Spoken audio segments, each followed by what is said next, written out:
অষ্টম শ্ৰেণীৰ মৰমৰ ছাত্ৰ ছাত্ৰীসকল তোমালোক আটাইলৈ প্ৰীতি আৰু শুভেচ্ছা জনাইছো। ইয়াৰ আগৰ পাঠত তোমালোকক ঘনক, আয়তীয় ঘনক বা চুঙাৰ পৃষ্ঠকালি সম্পৰ্কীয় যিবিলাক প্ৰশ্ন আছে সেই প্ৰশ্নবিলাক শিকালো। তোমালোকে নিশ্চয় সেইবোৰ সুন্দৰকৈ বুজি পালা। এতিয়া আজি তোমালোকক ঘনক, আয়তীয় ঘনক বা চুঙাৰ আয়তন কেনেদৰে উলিয়ায় সেইটো শিকাবৰ কাৰণে এই ভিডিঅ'টো প্ৰস্তুত কৰিছো। নিশ্চয় তোমালোকে আনদিনাৰ দৰে আজিও খুব মনোযোগেৰে এই পাঠ গ্ৰহণ কৰিবা। আহাচোন আমি ভিডিঅ'টো আৰম্ভ কৰোঁ। প্ৰথমতে চোৱা আয়তীয় ঘনক। এইটো এটা আয়তীয় ঘনকৰ চিত্ৰ আৰু তোমালোকক দেখুৱাবৰ কাৰণে মই এইটো ৰাখিছো। তোমালোকে দেখিছা এইটো এটা আয়তীয় ঘনকৰ চিত্ৰ। ইয়াত তিনিটা দিশ আছে। এইটো এটা দিশ উচ্চতা, এই দিশটো হৈছে প্ৰস্থ আৰু এইটো দিশ। এইটো হৈছে দিশ, এইটো প্ৰস্থ আৰু এইটো উচ্চতা। ইয়াত তিনিটা দিশ আছে, সেইকাৰণে এইটোক ইংৰাজীত 3 ডাইমেনশ্যনেল বা অসমীয়াত ত্ৰিমাত্ৰিক চিত্ৰ বুলি কোৱা হয়।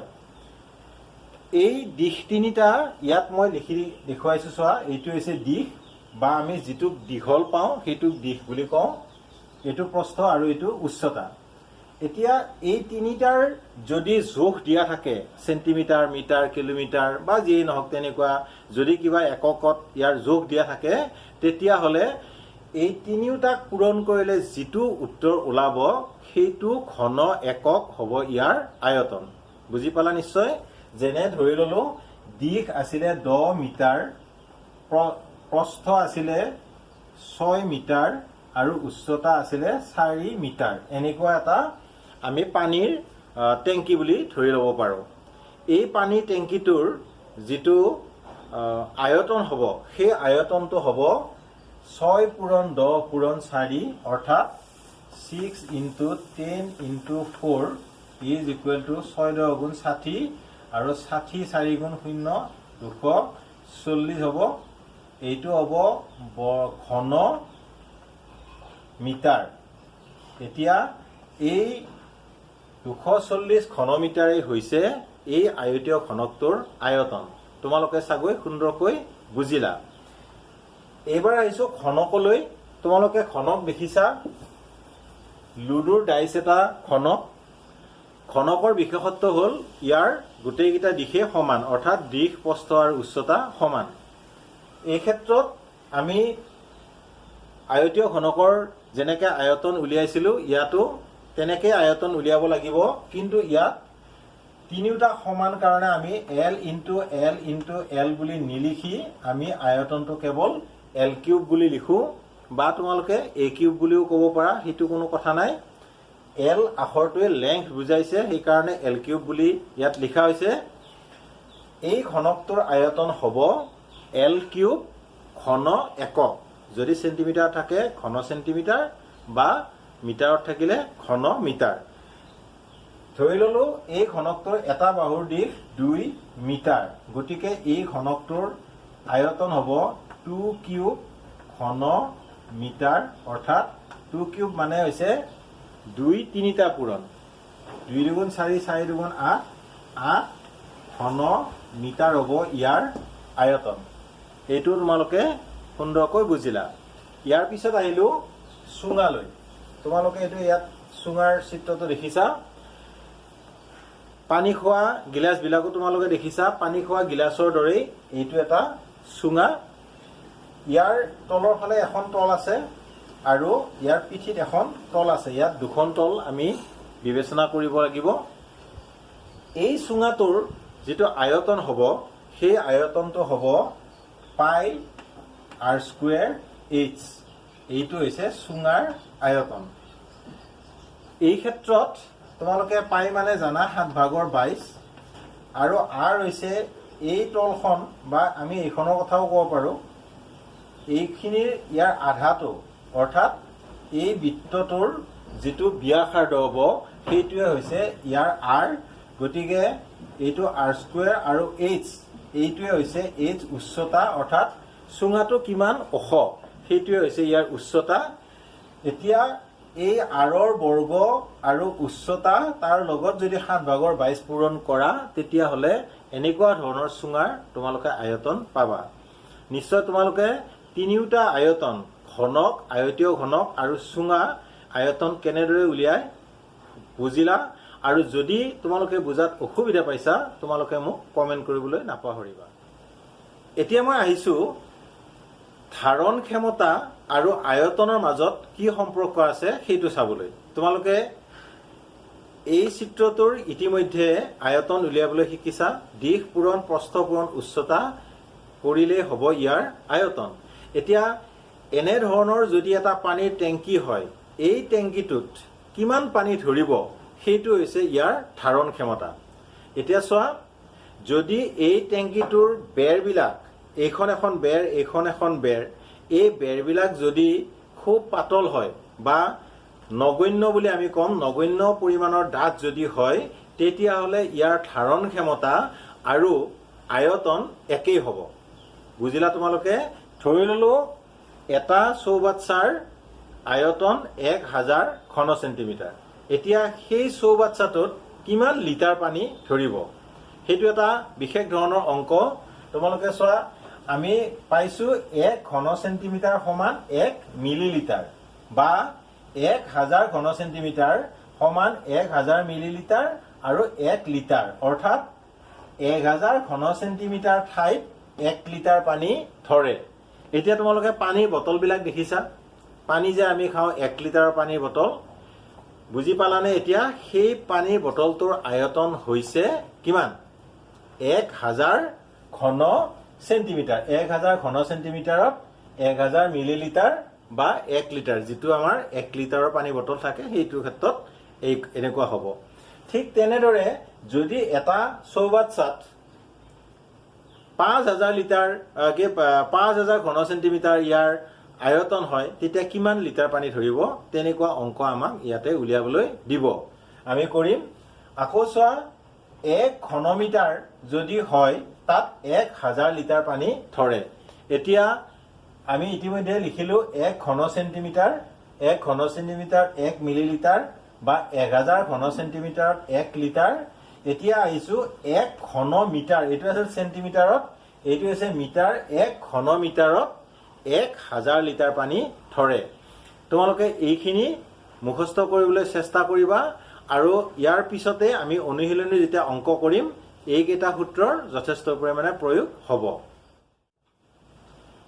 এতিয়া মই অনুশীলনী 11.3 প্ৰথম প্ৰশ্নটো লৈছো এই প্ৰশ্নটোত তোমালোকে চোৱা এটা আয়তীয় ঘনক আকৃতিৰ পাত্ৰ এনেকুৱা আছিলে এই আয়তীয় ঘনক আকৃতিৰ পাত্ৰটোত পানী ধৰে বুলি কৈছে 105 লিটাৰ আৰু এই পাত্ৰটোৰ যেটো ভূমিতল এইটোৰ ভূমিতলৰ এইটো 15 মিটাৰ আৰু এইটো হৈছে 3.5 মিটাৰ ইয়াৰ ভূমিতলৰ কালি তেতিয়া হলে এই পাত্ৰটো কিমান ওখ সুধিছে আসলতে এই প্ৰশ্নটোৰ যেটো উত্তৰ আছে সেই উত্তৰটো কিতাপত ভুল আছে নতুবা প্ৰশ্নটো উত্তৰ হিচাপে মিলা নাই এই ভিডিওটো প্ৰথম এবাৰ কৰা হৈছিল আৰু সেই প্ৰশ্নটো আসলতে ভুল আছে কাৰণে তোমালোকক শুদ্ধকৈ এই অংকটো কৰি দিবৰ কাৰণে নতুনকৈ এই ভিডিওটো মই প্ৰস্তুত কৰিছো তোমালোকে ভালকে মনোযোগ দিয়াচোন বাৰু 105 লিটাৰ পানী যদি প্ৰকৃততে ধৰে তেতিয়া হলে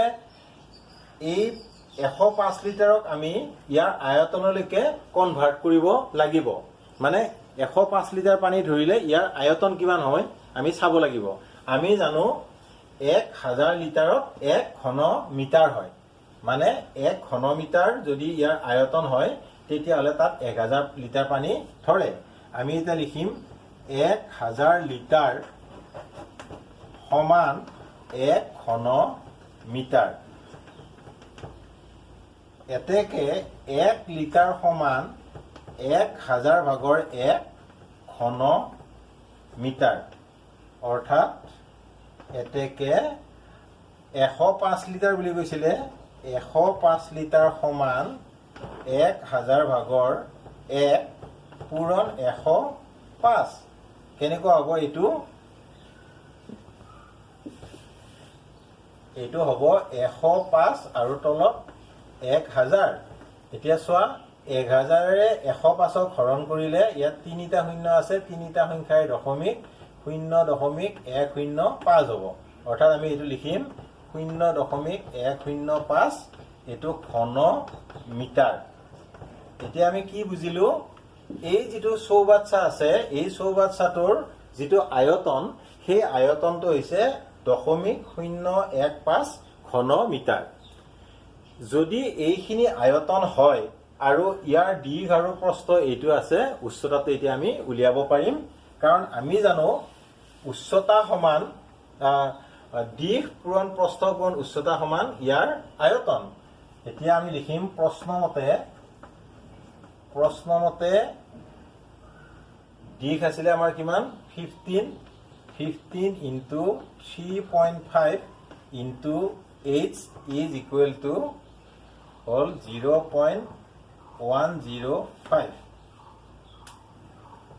বা h is equal to 0.105 by 15 into 3.5 এতিয়া এইটো চোৱা এইটো আছিলে ঘনমিটাৰ মানে 3টা মিটাৰ আছে আৰু এইটো হৈছে বৰ্গ সেন্টিমিটাৰ কাৰণ আমি এটো কালিটো আমি বৰ্গ সেন্টিমিটাৰত উলিয়াও দীৰ্ঘ পূৰণ প্ৰস্থ হলে কালি হলে বৰ্গ সেন্টিমিটাৰ হ'ব ইয়াতে বৰ্গ মিটাৰ এটো সেন্টিমিটাৰ নহয় বৰ্গ মিটাৰ হ'ব এটো মিটাৰত দিয়া আছিল গতিকে এতিয়া চোৱা ইয়াত 3টা মিটাৰ আছে ইয়াত 2টা মিটাৰ আছে আমাৰ ইয়াতে শেষত গৈ এটা মিটাৰ থাকিব অৰ্থাৎ কিমান হ'বগৈ এটো এইখিনি আমি কৰিব লাগিব আমি কটাকটিখিনি এনেকৈ কৰিম 0.105 তলত 15 পূৰণ 3.5 এইখিনিক তোমালোকে দশমিকটো উঠাই দিয়া ইয়াতে দশমিক উঠাই দিলে 105 হ'ব আৰু তেতিয়া তলত 1000 হ'ব দশমিকৰ কাৰণে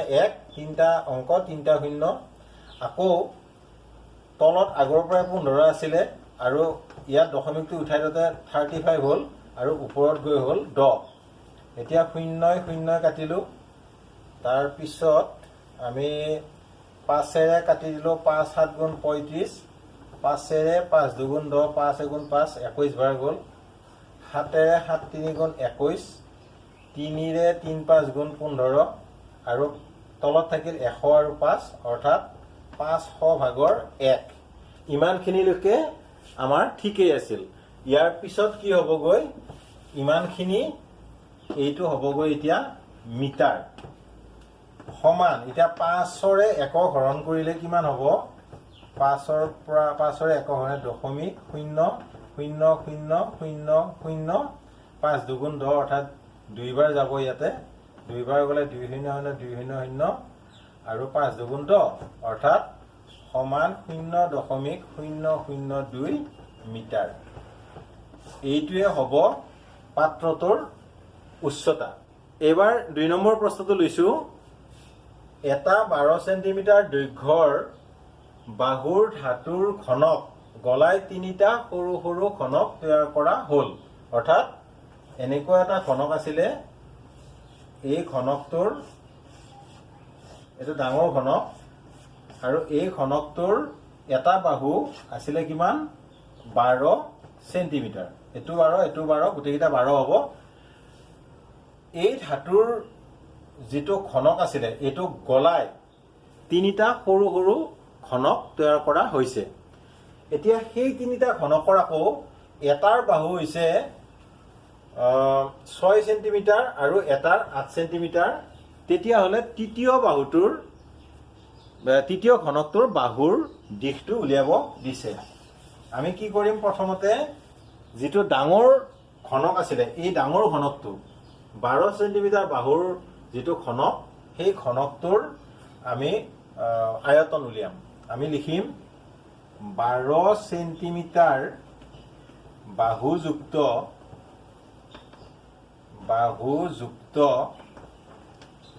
ঘনকটোৰ আয়তন কিমান হ'ব 12 কিউব is equal to 12 বাৰং 144 পূৰণ 12 3 বাৰং 36 4 বাৰং 48 8 হাতে গ'ল 4 বাৰং 48 49 50 51 52 2 হাতে গ'ল 5 12 গুণ 12 12 পাছে 17 অৰ্থাৎ 1728 ঘন সেন্টিমিটাৰ এইটো হৈছে 12 সেন্টিমিটাৰ বাহু বিশিষ্ট যেটো ঘনক সেইটোৰ আয়তন এতিয়া সেইটো গলাই দিয়া হ'ল। গলাই দিয়াৰ পিছত আমি 6 সেন্টিমিটাৰ বাহু এটা ঘনক পালো। ইয়াত তোমালোকে লিখিব 6 সেন্টিমিটাৰ বাহু যুক্ত ঘনকটোৰ আয়তন। এইবিলাক তোমালোকে লিখিবা, কমা নিদিবা, তোমালোকে লিখিবা, মই লিখা নাই। এইটো হ'বগৈ 6 কিউব ইজ ইকুৱেল টু 6 6 গুণ 36 আৰু 6, অৰ্থাৎ 3টা 6 পূৰণ কৰিব লাগিব। মই 2টা 6 পূৰণ কৰিলোঁ, 6 6 36 আৰু এটা 6 সমান 6 6 গুণ 36 আৰু 6 হাতে গ'ল 3, 3 6 18 19 20 21 216 ঘন সেন্টিমিটাৰ। এই যিটো 6 সেন্টিমিটাৰ বাহু বিশিষ্ট ঘনক আছে তাৰ আয়তন হৈছে 216 ঘন সেন্টিমিটাৰ। আকৌ আমি উলিয়াম এতিয়া 8 সেন্টিমিটাৰ যুক্তটোৰ কিমান? 8 সেন্টিমিটাৰ বাহু যুক্ত ঘনকটোৰ আয়তন সমান 8 কিউব সমান কিমান হ'ব? 8 8 গুণ 64 পূৰণ 8, 8 4 গুণ 32 2 হাতে গ'ল 3, 8 6 গুণ 48 49 50 51, অৰ্থাৎ 512 ঘন সেন্টিমিটাৰ। এতিয়া বুজি পালানে তোমালোকে? 1728 আছিল মুঠতে, বাকী দুটা হ'ল 216 আৰু 512। তৃতীয়টো কিমান সুধিছে, গতিকে তৃতীয়টোৰ আমি আয়তনটো প্ৰথমতে লিখি লওঁ। আমি লিখিম তৃতীয় ঘনকটোৰ আয়তন সমান 1728 বিয়োগ 512 যোগ 216। বুজি পাইছা নিশ্চয় তোমালোকে? এতিয়া 1728ৰ পৰা এই 512 আৰু 216 যোগ কৰি বিয়োগ কৰিব লাগিব। 6 2 8, 1 1 2 আৰু 5 2 7। এতিয়া 1728ৰ পৰা 728 গ'লে, 8ৰ পৰা 8 গ'লে 0, 2ৰ পৰা 2 গ'লে 0 আৰু 7ৰ পৰা 7 গ'লে 0 আৰু 1। এতিয়া 1000, এইটো হৈছে তৃতীয় ঘনকটোৰ ঘন সেন্টিমিটাৰ আয়তন। বুজিলানে তোমালোকে? তৃতীয় ঘনকটোৰ আয়তন ওলাল 1000 ঘন সেন্টিমিটাৰ, আৰু তাৰ পৰা আমি এতিয়া বাহু উলিয়াব লাগিব। এতিয়া বাহু উলিয়াবৰ কাৰণে যিহেতু ঘনকৰ 3টা বাহু সমান, সেয়ে তোমালোকে কি কৰিব লাগিব? 1000 সংখ্যাটোক 3টা সমান সংখ্যাৰে পূৰণ কৰিব লাগিব। অৰ্থাৎ আমি কি পাম? 10 10 10, এই 3টা পূৰণ কৰিলে 1000 পাম, আৰু সেইটোকে ঘনমূল বুলিও কোৱা হয়। আমি এতিয়া লিখিম এতেকে তৃতীয় ঘনকটোৰ বাহুৰ দিশ সমান ঘনমূল 1000 সমান, এইটো হ'ব 10 সেন্টিমিটাৰ।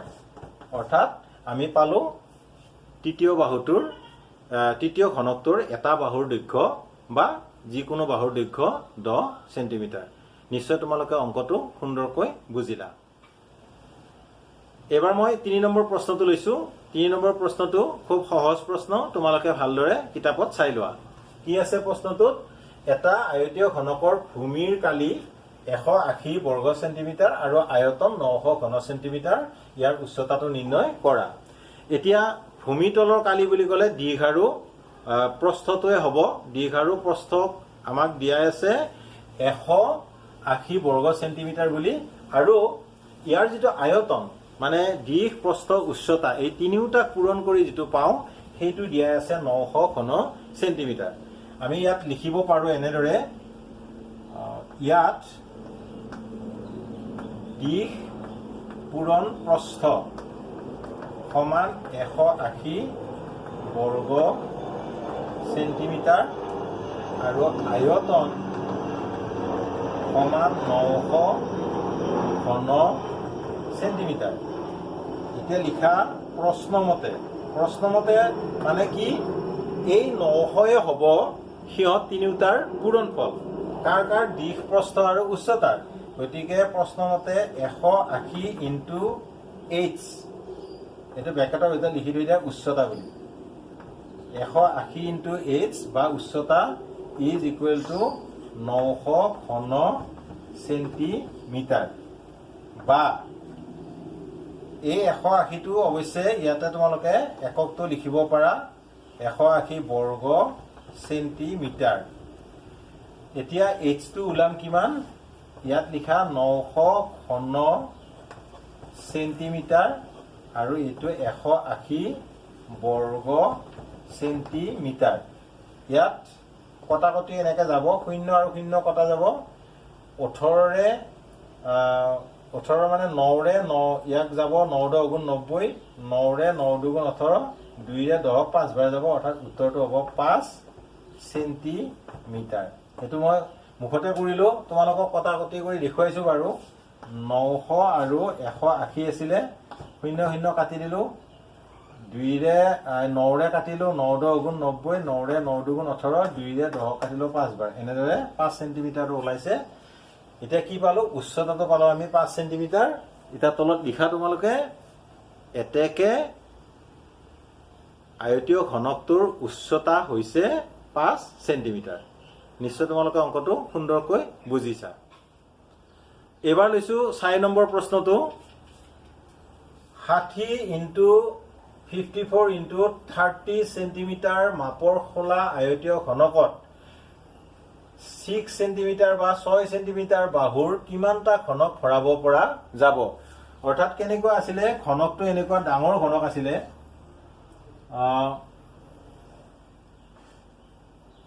আয়তীয় ঘনক আছিল এটো এনেকৈ হ'ব এটো আৰু হিফালে যাব লাগিছিল ঠাই নাইকিয়া মই এনেকৈ লিখিলো এই ঘনকটোৰ ভিতৰত কেনেকুৱা 6 সেন্টিমিটাৰ বাহুৰ কিমানটা ঘনক ভৰাব পৰা যাব এইটো এটা আয়তীয় ঘনক আৰু এইটো এটা কিমানটা ঘনক এইটো হৈছে ঘনক এতিয়া এই 6 সেন্টিমিটাৰ বাহু বিশিষ্ট ঘনক ইয়াৰ ভিতৰত কেইটা এনেকৈ সোমাব এটা দুটা তিনিটা এনেকৈ কেইটা সোমাব হেতু উলিয়াবৰ কাৰণে প্ৰথমতে আমি এইটোৰ আয়তন উলিয়াম আৰু এই ঘনকটোৰ আয়তন উলিয়াম আৰু সেইটোৰে ডাঙৰটো হৰণ কৰি দিলে আমি হেতু উত্তৰটো পাম তোমালোকে নিশ্চয় বুজিছা কথাটো প্ৰথমতে এই ডাঙৰ আয়তীয় ঘনকটোৰ আমি আয়তন উলিয়াম আমি কি লিখিম আয়তীয় ঘনক বুলি লিখিম আয়তীয় ঘনকটোৰ আয়তন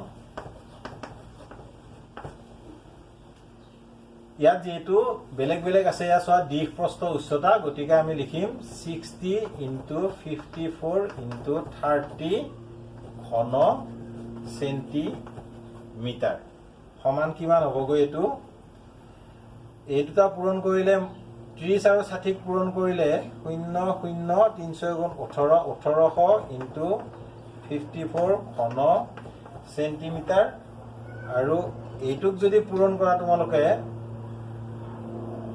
মুখতেও কৰিব পাৰি ইয়াত দুটা শূন্য হ'ব ইয়াত দুটা শূন্য আছে দুটা শূন্য হ'ব আৰু 18 ৰে 4 পূৰণ কৰিলে 4 × 72 72ৰ 2 হাতে গ'ল 7 5 × 90 90 7 97 এনেকে আমি মুখতেও কৰিব পাৰো আৰু তোমালোকে এইটো কাখত পূৰণ কৰি ল'ব পাৰিবা কোনো কথা নাই ইমানখিনি ঘন সেন্টিমিটাৰ হ'ব ইয়াৰ আয়তন এইটোৰ আয়তন হ'ব ইমান এতিয়া 6 সেন্টিমিটাৰ বাহুৰ এটা ঘনকৰ আয়তন কিমান আমি চাম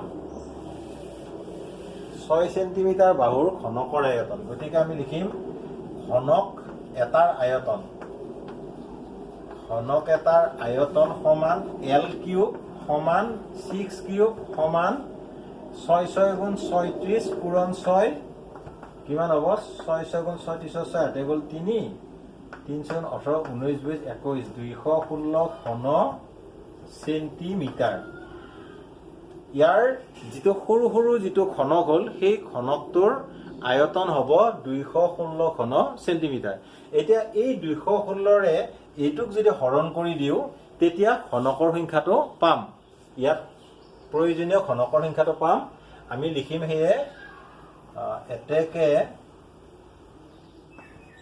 ঘনকৰ সংখ্যা সমান ইয়াত লিখা 9 to 9797200 ডিভাইড বাই 216 এইটো আছিলে ঘন সেন্টিমিটাৰ আৰু এইটো আছিলে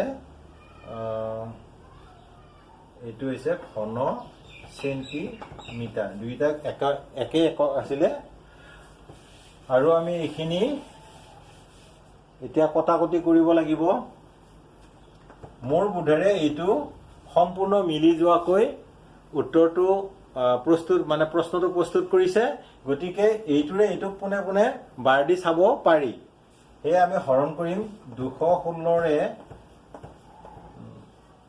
এইটো হৰণ কৰিম 216ত এইটো 4 বাৰ হয়তো যাব পাৰে 4 বাৰ দিলে 4 দুগুণ 800 4 বাৰ যাব পাৰে বুলি ভাবিছো 6 4 গুণ 24ৰ 4 হাতে গ'ল 2 4 গুণ 4 4 2 6 4 দুগুণ 8 অৰ্থাৎ 12ৰ 4 গ'ল থাকিল 8 আৰু ইফালে থাকিল 6 6 গ'ল থাকিল 0 9 8 গ'ল থাকিল 1 ওপৰৰ পৰা নামিল 0 এতিয়া 5 বাৰ দিলে কিমান হ'ব 5 বাৰ দিলে 5 দুগুণ 10 5 বাৰ দিলে বেছি হ'ব নহ'ব হ'ব নেকি 5 বাৰ দিলে 5 6 গুণ 30ৰ 0 হাতে গ'ল 3 5 গুণ 5 6 7 8 আৰু 5 দুগুণ 10 এয়া সুন্দৰকৈ মিলিছে আৰু ইয়াত 0 ইয়াত ৰখি গ'ল 0 বাৰ দিলো 0 হ'ল অৰ্থাৎ 450 হ'ব গতিকে আমি পাম যিটো সৰু ঘনক তাৰ ভিতৰত সোমাই যোৱা সেই সৰু ঘনকৰ সংখ্যা হ'বগৈ 450টা মৰমৰ ছাত্ৰ-ছাত্ৰীসকল যথেষ্ট দীঘলীয়া হৈছে এই পাঠটি আৰু বাকী পাঠৰ তুলনাত এই পাঠটি বুজিবলৈ কিছু পৰিমাণে জটিল মই টান বুলি নকওঁ সেয়ে তোমালোকে হয়তো আমনি পাইছা আমনি নাপাবা পাঠটি বাৰে বাৰে তোমালোকে ঘূৰাই ঘূৰাই চাবা তেতিয়া বুজিবলৈ সক্ষম হ'বা আৰু মনত ৰাখিবা এইকেইটাই হৈছে আমাৰ পৰিমিতিৰ মূল অংক ইয়াৰ পৰাই ভৱিষ্যত দিনত তোমালোকে যেতিয়া ইঞ্জিনিয়াৰিং কৰিবা তেতিয়া এই হৈছে তোমালোকৰ প্ৰাথমিক ভেটি ইয়াতে তোমালোকে ভেটিটো সুদৃঢ় কৰি লোৱা নিশ্চয় তোমালোকে সফল হ'বা সদশেষত তোমালোক আটাইলৈ ধন্যবাদ জ্ঞাপন কৰি আজিৰ পাঠৰ মই ইমানতে সামৰণি মাৰিছো ধন্যবাদ